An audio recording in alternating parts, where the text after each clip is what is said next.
Olá, pessoal. Bem-vindos a mais uma rentabilidade mensal dos nossos fundos.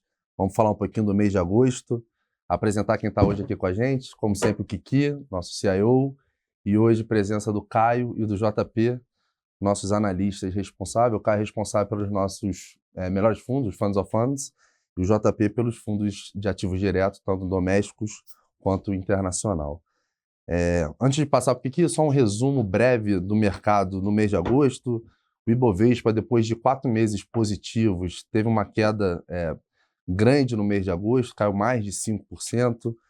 Tivemos o corte da taxa de juros em 50 bips no fechamento do mês anterior, então o mercado já precificava isso. O Kiki depois pode explicar por que o mercado reagiu dessa forma.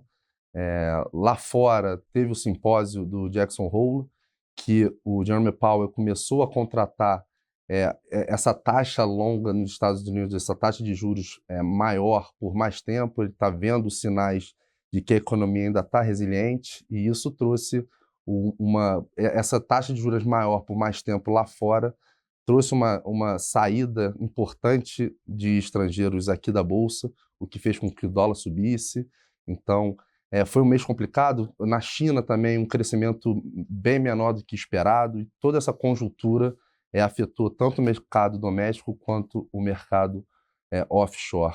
Basicamente é isso. Não vou me alongar muito, vou passar para o Kiki para dar o resumo desse mês, e depois a gente vai tratando dos fundos um a um, tá bom? O mês de fato foi complicado, principalmente pela mudança de sentimento que ocorreu no meio durante o mês inteiro. A gente começou o mês ultra otimista, né? Era para ser uma live aqui, uma gravação de rentabilidade feliz, e acabou virando quase um enterro isso daqui, né? Tivemos uma queda consecutiva, batendo o recorde de dias consecutivos da Bolsa caindo. Foram 13 no final? 13 no final. Foi recorde, né? Recorde absoluto. Segundo recorde era tipo 9, era um negócio meio... ou 9 ou 10, não sei. Uma coisa realmente não esperada, principalmente com o otimismo de começo do mês, com o começo da queda de juros, né? Daí tiveram diversas explicações. A Treasury nos Estados Unidos estressou, problemas na China com o mercado imobiliário, mais uma, além da Evergrande tendo problemas e medo que isso vai contagiar o setor financeiro por lá, né? Tudo isso causando uma saída forte de estrangeiros da Bolsa, os estrangeiros que estavam sustentando, né? E no final do mês, daí você acabou vendo alguns multimercados, inclusive, estopando posição, zerando posição, saindo de bolsa, que estavam mega otimistas no começo do mês, e tudo mudou até o final do mês. A grande coisa foi que as notícias não foram fortes o suficientes para isso acontecer. Para ter recorde de quedas do Ibovespa, para ter uma queda aqui acumulada de 5% no mês, foi um pouco excessivo, né? Mas foi uma questão de sentimento e fluxo, né? A nossa preocupação, principalmente com bolsa, aqui queria insistir com bolsa, é que nós estamos com uma janela muito boa de reprecificação da bolsa, né? Os ativos estão baratos. A gente esperava que em algum momento, com a diminuição do ruído político, né, as reformas estavam andando, com a calmaria lá fora, né, não vai ter um hard landing nos Estados Unidos, a gente achou que a Bolsa voltaria pelo menos para o preço justo dela, que seria ali tranquilamente acima de 130 mil pontos, né? O grande problema dessa reprecificação não acontecer logo é que o nosso cenário de longo prazo continua não sendo muito positivo, né? Então, a gente sabe que daqui a 12 meses, final de 2024, a gente não sabe se o governo vai cumprir o arcabouço fiscal, vai ter mudança no Banco Central Brasileiro.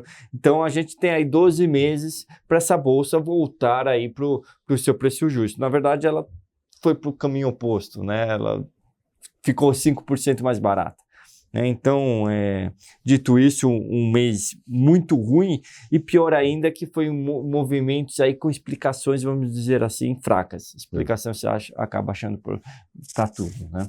Mas a gente, né, continua esperando uma reversão agora em setembro. Ótimo, obrigado, Kiki. Agora vou passar pelos indicadores aqui da nossa tabelinha.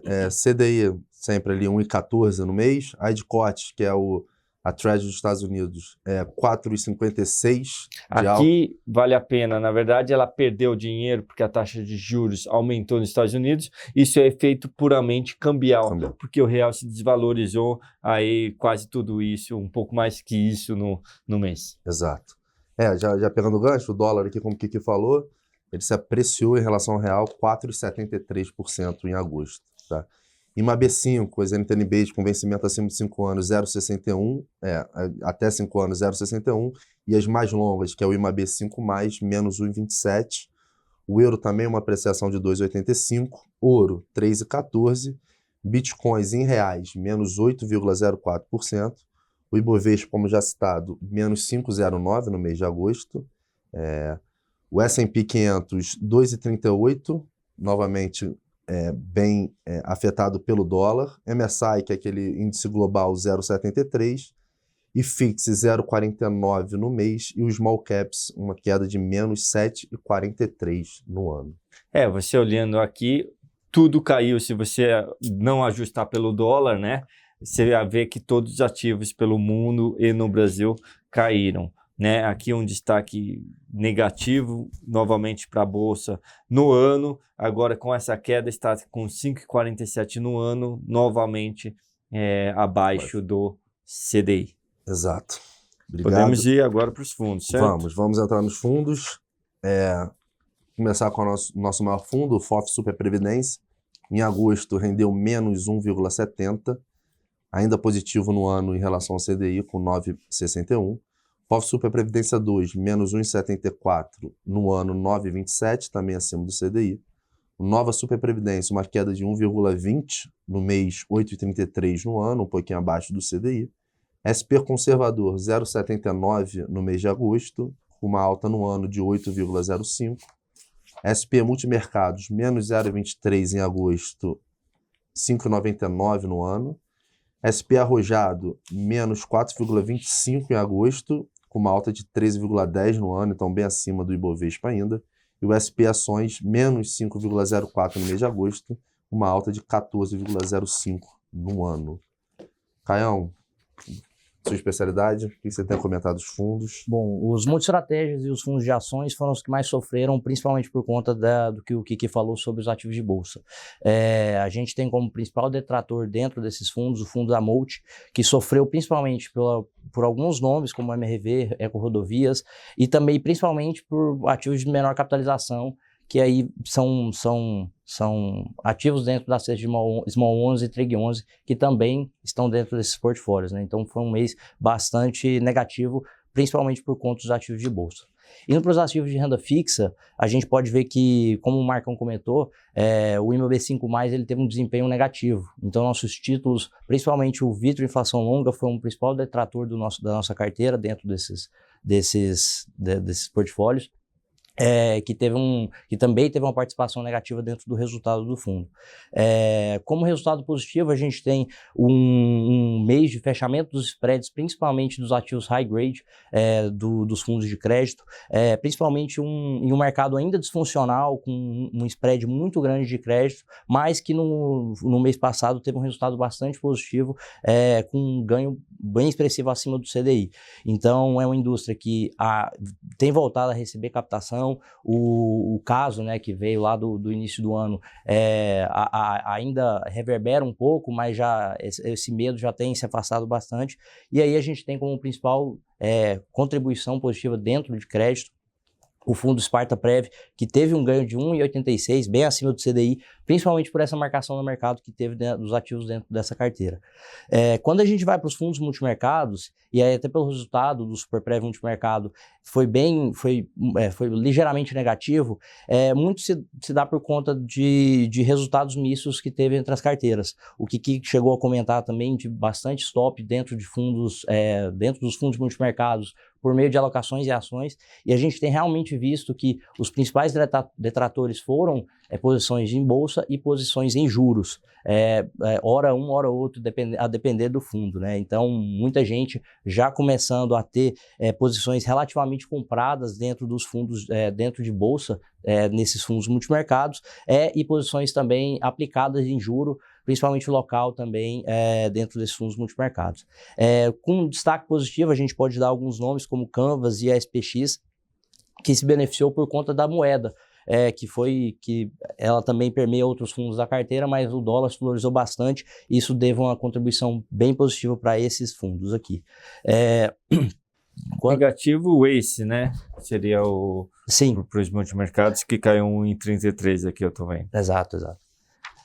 Dentro dos fundos 555, vale mencionar também os fundos long bias que tiveram uma performance bem negativa, dentro de um grupo que a gente acompanha ali, muitos sofreram, magnitudes até semelhantes ao Ibovespa. Isso dá um indicativo para a gente de que muita gente estava com exposição líquida positiva, né, em bolsa, e acabaram sofrendo bastante, né? No fundo retorno absoluto, a gente pode ver que o fundo REIT, Total Return, ele apresentou uma queda de 6,49, bem superior ao Ibovespa, e foi um dos maiores detratores da carteira.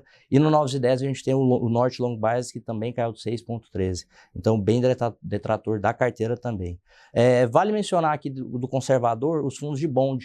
A gente pôde ver que os fundos de renda fixa tiveram uma performance um pouco abaixo do CDI, e os títulos de inflação, que acabaram tendo rentabilidades ou negativas ou abaixo do CDI, foram detratores também, né, em comparação ao índice, mas também os fundos de bond, principalmente por conta dessa abertura das treasuries que ocorreu lá fora. Então, fundos de bonds, principalmente Quasar e SPX C-Rock, foram contribuições não negativas, mas ligeiramente abaixo do indicador. Indo para essa parte offshore ainda, né, mantendo ela, o Global e o Global Equity tiveram desempenhos positivos, não por conta do desempenho dos ativos, mas por conta da valorização da moeda. Aqui vale mencionar algumas mudanças que ocorreram dentro dos portfólios, com a adição de alguns ETFs de real estate dentro do portfólio global, e o deslocamento para neutro, né, na alocação estratégica, para neutro dentro do fundo global. Então eles tiveram desempenhos positivos, mas muito por conta da valorização do dólar.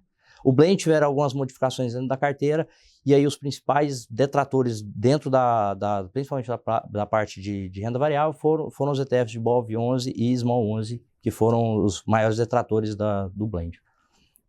Ótimo, perfeito. Acabei não lendo a tabelinha dos fundos. Vou ler rápido aqui. Melhores fundos multi-estratégia, menos 1,30 em agosto. Melhores fundos ações, menos 3,46. Melhores fundos multimercado, menos 0,25. Conservador, 1,04. Melhores fundos de retorno absoluto, menos 1,18. FOF, melhores fundos 9 e 10, menos 1,08. Melhores fundos global, 3,08. Melhores fundos Global Equity, 1,45, e o Blend, menos 0,55 no mês de agosto. Comentando aqui sobre essas duas famílias, né, você vê primeiramente no mês o FOF Super Previdência Conservador e o FOF Melhores Fundos Conservadores foram os únicos positivos, né, foram beneficiados pelo fechamento de spread de crédito, mas a parte que era renda fixativa e de inflação foi detrator, né? Então conseguiu aí render positivo, mas abaixo do CDI. Outros comentários importantes aqui sobre alguns fundos. Você vê o SPX indo bem depois de uma grande sequência negativa, né? Esperamos que ele volte aos bons tempos, né? E você vê o Giant Zarathustra, que é um fundo de trend, rendendo menos 2,55, o que mostra bem o que foi agosto, né? Que todo mundo esperava uma tendência para um lado e foi para outro, e o melhor que todos é um fundo sistemático que a máquina dizia que o negócio ia para um lado e acabou surpreendendo todo mundo. Perfeito. Entrando agora nos nossos fundos de ativo direto, nos nossos multi-estratégias, carteira Universa, nosso carro-chefe, menos 3,63 no mês de agosto, 4,26 no ano. Universa Prev, menos 3,56 com 5,91 no ano. Esses fundos estavam acima do CDI e acabaram perdendo nesse ano. nesse mês. O renda extra, menos 1,65 em agosto, com uma renda positiva de 13,79 no ano. Kit Brasil, menos 1,97, 8,52 no ano. Money Rider Hedge Fund, menos 1,14 no mês de agosto, menos 6,49 no ano. Universal Rider Blend, que é o blend entre Money Rider e o Carteira Universa, dando menos 3,20 em agosto e 3,67 no ano. AWP, 1,57 em agosto, menos 3,95 no ano. Global Real Return, 0,36 com 11,67 no ano. E o Essencial Moderado, que é um FOF que aplica em diversos fundos da casa, menos 0,60 no mês de agosto, com 6,59 no ano. JP, com você agora. Bom, acho que falando dos multi-estratégias, não vai ter como fugir do que todo mundo já falou aqui, né? Foi um mês muito macro, no ponto de que o impacto veio fortemente na curva, no dólar e na bolsa, então a gente nem precisa decompor muitas carteiras aqui para explicar os resultados. O Universa teve um mês muito ruim pela posição dele, principalmente em Bolsa Brasil, então assim, essa posição caiu bastante. Ele é um fundo que tem diversas ações ali, tipo Mitre, Arezzo, Mercado Livre, todas elas impactaram a carteira. Centauro, impactaram a carteira de uma forma relevante. O renda extra, apesar de ter tido um mês ruim, continua sendo aí o nosso destaque no ano. A posição dele, a alocação dele em geral, fazendo ali a composição, principalmente entre renda fixa, curta e uma parcela de renda em fundos imobiliários, tem dado um resultado bem interessante. E falando um pouco só do offshore, eu vou falar um pouco mais depois dos próximos fundos, mas o Money Rider, né, que é o nosso hedge fund internacional, teve um resultado aí bem negativo.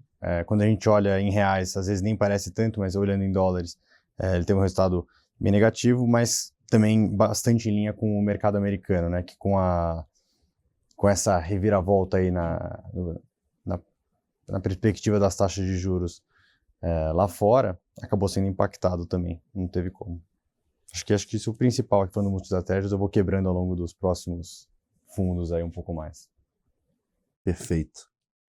Vamos passar para a renda variável local. Isso aí foi na veia a queda, então esse quadro aqui foi bem ruim a rentabilidade, mas não tinha muito como fugir. São fundos long onlys, com exceção do long bias, que aplicam 100% em renda variável. Oportunidade de uma vida, menos 10,72 em agosto, ainda positivo no ano, 1,54. Oportunidade de uma vida prévia, menos 10,37 em agosto, com 0,10 no ano. Microcap, menos 6,05 em agosto, mas como a performance do primeiro semestre foi muito boa, ainda 40,78 no ano, nosso melhor fundo aí do ano. MAB, menos 9,94 no mês de agosto, com uma alta de 5,02 no ano. Dividendos, uma queda de 4,89 no ano, 9,41. Long buys, menos 4,34 em agosto, 3,26 no ano. Market Makers, nosso fundo lá com o Thiago Salomão, menos 2,02 em agosto, uma performance boa no ano de 15,30, superando o Ibovespa. Deep Value, menos 5,02 no mês de agosto, com uma alta de 4,85 no ano. O Ibovespa Index, que é nosso fundo indexado ao Ibovespa, menos 5% em agosto, 6,05 no ano. Bom, acho que olhando ali a tabela geral dos fundos de renda variável, todos eles andando relativamente próximos, e acho que as exceções vão ser a Oportunidade de uma Vida, tanto o 525 quanto o Prev e o MAB, né? Esses três fundos, na verdade, têm um ativo em comum que explica essa diferença, que foi o grupo SBF, que caiu 45% das ações no mês. Então, assim, além da queda do Ibovespa, que os outros fundos acompanharam, a gente teve um case específico aí que teve uma performance bem ruim no mês ali. Então, eu acho que eles divergem um pouco por causa disso. No geral, os outros fundos seguem a desvalorização do índice Bovespa, né, que como o Kiki tinha falado no começo, foi evidentemente um movimento bem técnico de saída de capital estrangeiro e acabou derrubando tudo, né. Acho que uma explicação um pouco fraca mesmo, como a gente já tem falado, mas é o que explica. Aqui alguns comentários sobre renda variável, acho que é importante a gente colocar. Primeiro, quem quiser saber mais sobre as posições aqui, tanto do Carteira Universo quanto do Oportunidade de uma Vida, né? Principalmente essa carteira de ações que teve uma performance muito ruim em agosto, mas é uma carteira que a gente estava indo muito bem e a gente acha que a gente tem muito dinheiro para ganhar com ela. A gente vai ter a live do Carteira Universo, então vai ficar gravada aí, vocês podem ver essa live que todos os analistas participam, eles entram a fundo em cada uma dessas ações. Outro comentário é que mesmo às vezes com o mercado ruim, você consegue, né, obter ganhos decentes, né? Você teve, por exemplo, o CDI no ano é 8,87, a bolsa depois dessa queda, né? Você está com a bolsa aí em 5 e alguma coisa, né? Eu não tenho esse valor aqui, deixa eu ver. A bolsa no ano em 5,47. Então, você tem um CDI de 8,87, a bolsa de 5,47, mas você tem alguns fundos de ações que, mesmo com a base de Bovespa de 5,47, conseguem bater o CDI, né? O FOF Melhores Fundos de Ações, que a gente falou no passado, é um deles, né? O Market Makers, que vem fazendo um bom trabalho, é um fundo muito novo ainda, mas vem fazendo um trabalho também, com 15%, então está dando o dobro do CDI, dado que vamos dizer assim, se a matéria-prima só deu 5, então é um resultado expressivo. Você vê o Microcap Alert também com bons retornos e o próprio dividendos também batendo o CDI. Então, assim, quando o macro está ruim, né, você tem que olhar o micro ali da escolha das ações para tentar conseguir, né, gerar bons retornos, e às vezes é possível. Perfeito. Entrando agora em renda variável, mas no exterior, Money Ride Hedge Fund Ações Dinâmico 2,03 em agosto, 2,23 no ano. WB90 2,69 em agosto, com 9,83 no ano. Franklin WSG 2,89 em agosto, 9,69 no ano. Exponencial menos 1,82 em agosto, uma alta de 54,08 no ano. O fundo aplica 100% nas ações da XP, que teve uma valorização surpreendente nesse mês, mas tinha caído muito ano passado. Exponencial Light 0,61 em agosto, com 17,80 esse ano. Bom, acho que falando de renda variável global, os principais impactos vieram mesmo da China. Acho que, principalmente no final do mês, ali, as notícias sobre novas incertezas no mercado de real estate trouxeram um fluxo muito grande de saída de ativos de risco em geral. Lá fora, como o Marcos introduziu, essa volta do medo de novas altas lá fora pelo Fed, né, na taxa de juros americana, trouxe bastante pessimismo e estressou todas as treasuries longas, tudo, e naturalmente acaba influenciando em todo o mercado de ações, né, em todos os múltiplos e no valor de todas as empresas. Dentro disso, os fundos andaram bem próximos, né, reforçando ali o que a gente tinha falado, olhando nominalmente, eles estão positivos, mas isso tem uma influência muito grande do câmbio no mês, né, com a desvalorização do real. Mas olhando em dólar, eles caíram em linha ali com o S&P e com a Nasdaq. Novamente também um mês bem macro. E, bom, dois destaques, na verdade, né? O primeiro é o WB90, que tem ido muito bem, mesmo com esse mês um pouco pior, ele ainda no ano está indo muito bem. E o Franklin, que é um fundo bem diferente nosso, né? Ele é um fundo índice, né? Ele tem ali quase 100 ativos dentro da carteira, está próximo de 80 hoje em dia, mas já chegou a ter mais. E esse é um índice de empresas ESG, com mulheres no board. E esse fundo tem ido muito bem. Teve um mês ruim agora, mas no ano ele ainda está surpreendendo. E caiu pouco também, frente aos outros índices. Então acho que são dois fundos legais de acompanharem. Do WB90 a gente segue as ideias do Warren Buffett, então a gente vê o que ele anda comprando, como ele vai alocando ali na Berkshire Hathaway, e a gente vai ajustando a carteira. Inclusive a gente faz isso trimestralmente, né? Toda vez que ele avisa o que ele tem feito, né? E a gente vai ajustando, a gente não faz exatamente igual, a gente vai tendo ideias das ideias dele. A gente agora zerou diversas participações, a gente zerou a ON, Louisiana Pacific, RH, Florida Decor, e a gente adicionou a Leonard Corporation, a Dr. Horton, a NVR e a Capital One Financial. Então, teve algumas mudanças na carteira da Berkshire Hathaway e a gente se adaptou ali no fundo. Tem funcionado muito bem, o fundo já está com um track record longo e bom, vem batendo o S&P desde o início. Perfeito. Agora entrando nos temáticos, os fundos de Tech. Tech Select 2,77 em agosto, 33,75 no ano. Blockchain Ações 4,08 em agosto, com 33,30 no ano. Money Bets menos 3,38 no mês de agosto, no ano 3,09. E o Metaverso uma queda de 4,13 no mês de agosto, mas com uma alta ainda de 30,27 no ano.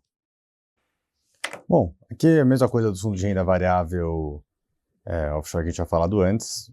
Todos eles apanharam bastante com o estresse global e naturalmente ali o Money Bets e o Metaverso, né, que são fundos com teses mais exóticas, né, ou pelo menos temáticas, se preferir, né, apanharam um pouco mais. É natural que esses ativos menos convencionais, em momentos de estresse, de saída generalizada de risco, eles têm uma performance pior, tá dentro do escopo e do objetivo do fundo. E ainda no ano, todos eles estão com uma performance excelente, né? Ano passado foi um ano bem ruim para esses ativos, então esse ano já vem se recuperando bastante e permanecem nesse rumo por enquanto. É lógico que se realmente a curva americana continuar estressando, esse cenário pode mudar rapidamente, né? São empresas que normalmente têm uma necessidade grande de capital e de criação de dívida e juros atrapalham bastante. É isso, essa narrativa da inteligência artificial deu um boost aí nas empresas de tech, vamos ver até onde vai. Mas, de qualquer maneira, são grandes empresas, Apple sofrendo um pouco agora com a China, com algumas medidas chinesas, mas são empresas sólidas que estão no Tech Select, por exemplo. Ótimo. Entrando na nossa família de cannabis, antes de falar isso aqui, só um ponto rápido, esses fundos estão no processo de incorporação, então tem um operacional ali no meio, muito por conta de liquidez, para deixar a carteira parecida com o fundo incorporador, que vai ser o Money Bets. Ele vai descorrelacionar um pouco da cannabis, dos ETFs, que renderam significativamente bem em agosto e agora em setembro também, tá? Só um breve parênteses. O Cannabidiol, menos 7,89 em agosto, menos 35,57 no ano. E o Cannabis Ativo, 4,22 positivo em agosto, com menos 31,09 no ano. Bom, acho que falando do mercado de cannabis em geral, foi um mês de recuperação. Mas é o que a gente já vem falando há bastante tempo, né? Ao mesmo tempo que tem uma recuperação, a gente ainda não teve uma mudança circunstancial no cenário, e então parece um pouco daquela volatilidade que a gente já está um pouco acostumado nesse mercado, mas ainda assim uma recuperação expressiva. E é o que o Marcos falou, a diferença ali entre os dois fundos é explicada principalmente pela adequação que a gente está fazendo na carteira ali, já se antecipando a incorporação do fundo agora no mês de setembro. Exatamente, a gente chegou à conclusão que a taxa de cannabis é boa, mas é de mais longo prazo, então a gente prefere, de quando chegar a hora, fazer essa aposta dentro do fundo Money Bets. Exatamente. Agora nos temáticos de criptomoedas, criptomoedas menos 9,01 em agosto, no ano 16,38, CoinCrypto menos 8,93, 17,76 positivo no ano, Crypto Metals Blend, menos 0,40 em agosto, com 1,46 no ano. Crypto High Beta, menos 12,86 em agosto, menos 1,22 no ano. Crypto Prev 20, menos 1,74 no ano, com 11,40 no mês, desculpa, com 11,49 no ano. E o nosso ETF CRPT11, menos 7,35 em agosto, 20,58 no ano. Bom, falando de cripto, o mês foi dividido ali em duas partes fáceis, né? No começo do mês, todos os ativos, principalmente o Bitcoin, estavam uma relativa estabilidade. E aí, na segunda metade, em concomitância ali com o resto do mercado, o Bitcoin começou a ser afetado. Teve uma notícia de que a SpaceX talvez fosse vender sua posição de Bitcoin. Não se sabe exatamente ao certo se ela já vendeu uma parte ou se vai realmente fazer esse movimento, mas é uma posição bem relevante. Então, e daí isso impactou na hora ali a criptomoeda. E aí também, acho que com o resto do mercado todo, acabou puxando todos esses ativos para baixo, principalmente as altcoins e ativos menores. Aí uma notícia importante que teve no sentido regulatório, a Grayscale venceu a SEC, né, na justiça americana, e o tribunal obrigou a SEC a revisar a decisão de transformar o GBTC, que é o maior ETF do mundo, né, de Bitcoin, de permitir o fundo a investir em Bitcoins à vista, ao invés de ter que ficar fazendo isso via futuros, que é o que hoje vem sido feito. Isso aí é um grande passo ali regulatório, um grande marco regulatório que pode vir a mexer bastante, não só nos preços, mas com a liquidez de Bitcoin nos próximos anos. Fechado, obrigado. Agora vamos entrar agora nos temáticos, os de commodities. O fundo ouro, 2,06 em agosto, menos 3,85 no ano. Prata, 1,63 em agosto, menos 9,08 no ano. Cobre, menos 4,96 em agosto, menos 5,14 no ano. Urânio rendeu super bem esse mês, 10,20 em agosto. Recuperou o ano, está com 10,85 positivo. Vito Petróleo, 3,46, uma alta significativa no mês de agosto, com menos 4,97 no ano. Carbono, 1,26 em agosto, menos 3,60 no ano. Água, 1,72 com 0,97 no ano. O agro, menos 0,25 em agosto, 4,57 no ano. E o FOF Commodities, que também investe em diversos fundos de commodities, 1,79 no mês de agosto, com menos 0,21 no ano. Bom, falando de commodities, o índice, né, o S&P assim, o GSCI, que é o que foca na parte de commodities, foi estável em agosto, mas na verdade isso aí não mostra uma estabilidade, sim uma compensação entre as commodities, né? A gente teve um mês em que a energia e todas as commodities relacionadas ali subiram muito, principalmente impulsionadas pelo petróleo, né, que vem subindo bastante nas últimas semanas com os anúncios de corte de produção da Arábia Saudita e de alguns outros membros da OPEP+.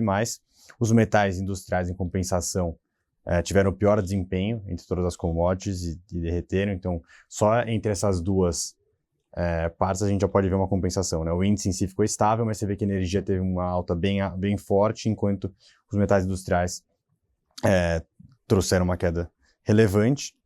Ao mesmo tempo em que na agropecuária também a gente viu um movimento bem forte de queda, principalmente nos grãos. Os grãos vêm sendo impactados ali pelas previsões climáticas nos Estados Unidos, que têm vindo cada vez piores, e ainda não dá para ver um cenário de melhora tão rápido, né, nesse setor. Por último, ali falando de metais preciosos, prata e ouro principalmente, eles caíram no mês, e isso aí já parece um pouco mais relacionado com o cenário macro, de juros e internacional. Acho que esses são os principais indicadores aí do mês. Agora a última tabelinha, agora nossos fundos de renda fixa e os cambiais. O nosso fundo Selic Simples, dando 1,16 no mês de agosto, 8,95 no ano, sempre um pouquinho acima do CDI. Inflação longa, com essa abertura da curva, menos 2,01 no mês de agosto, mas ainda bem positivo no ano, 16,06. Inflação curta, 0,62 positivo no mês de agosto, 8,68 no ano. O renda fixa ativo, 1,10 no mês de agosto, com 9,49 no ano. O Atrio, nosso fundo de FDICs, deu 1,36 no mês de agosto, com uma alta de 10,57 no ano, então mostrando uma performance bem boa todos os meses, sempre positivo, sempre acima do CDI, perto de 120% do CDI. Então é um fundo que a gente acredita bastante. O dólar, 5,36 no mês de agosto, uma queda de 2,43 no ano. Moedas Live, 2,57 no mês de agosto, com menos 5,44 no ano. E os bondes, o bondes USD 4,12 em agosto, uma queda de 3,33 no ano. E o Light 4,53 em agosto, com 1,66 no ano. Bom, aqui vai ser uma parte relativamente rápida, né? A gente ainda deu bastante ênfase para todos esses pontos ao longo das últimas explicações. Os fundos de renda fixa ali, principalmente os passivos, sofreram muito com estresse na curva de juros local, principalmente a inflação longa, né, que faz referência à curva longa, enquanto a inflação curta sofreu um pouco menos ali, mas também teve seu impacto, né? Quando a gente olha esses índices, a gente olha principalmente em relação ao CDI, então a gente vê que eles foram abaixo do que a gente gostaria, mas é reflexo do cenário de estresse local. O dólar subindo muito, impactando todos os outros fundos, e principalmente nesse caso o Bonds, né, que subiu 4,12 no mês, mas se você olhar em dólares, ele teve uma queda que reflete um pouco também do estresse nos bondes das empresas brasileiras lá fora. O destaque positivo, em compensação, vem para o renda fixa ativo, que mesmo no mês de bastante estresse, conseguiu ele entregar uma rentabilidade muito próxima do CDI e que no ano continua batendo com folga esse índice, um fundo que tem performado muito bem e tem conseguido surfar bem essa volatilidade que a gente vem enxergando aqui nesses ativos. Por último, acho que vale mencionar, falar um pouco da diferença entre o Moedas Life e o dólar, né? O Moedas Life é um fundo que investe em Libra, Ien, franco suíço e euro, e dá para perceber que ele rendeu bem, assim, quase 3% a menos do que o dólar. Isso explica, na verdade, que o dólar não só subiu frente ao real, mas que o dólar subiu frente a uma cesta de moedas internacional. Então, dois movimentos ao mesmo tempo, né? Desvalorização do real com a saída do capital estrangeiro e valorização do dólar lá fora. Acho que isso explica bem essa alta tão forte no mês da moeda. É isso aí, o Treasury subiu, começa a atrair capital ali para o dólar a 4% é uma boa. Vale a pena, né, reforçar aqui quem está com muito medo de renda variável. A gente tem os fundos de renda fixa, né? O Selic bate o CDI por pouquinho, nem tem mega seguro, D0. Sem risco, né? de crédito. Sem risco nenhum de crédito, isso mesmo. Inflação longa, apesar do mês estar indo muito bem no ano, é uma posição que a gente gosta, tá? Mas é mais volátil, mas é uma posição ainda que tem bastante prêmio ali para o longo prazo, então você pode substituir um pouco de bolsa por isso. Ou quem quer ficar conservador mesmo, você tem o renda fixativo, que tá batendo CDI também consistentemente por pouco, e o Atrium, que daí sim tem um risco de crédito importante, né, uma liquidez bem pior, só que ele está entregando aí 120 do CDI todo mês. Exato. É isso, pessoal. O que quer fazer Não é mais isso, ou a um gente mês encerra? difícil, mas o nosso cenário não mudou. A gente continua aí positivo para os ativos de risco, pelo menos aí no curto prazo. Vamos acompanhando para ver se tem uma mudança estrutural aí no nosso cenário. Fechado. Beleza, pessoal? Então, até o mês de setembro. Um grande abraço. Tchau, tchau. Tchau, tchau.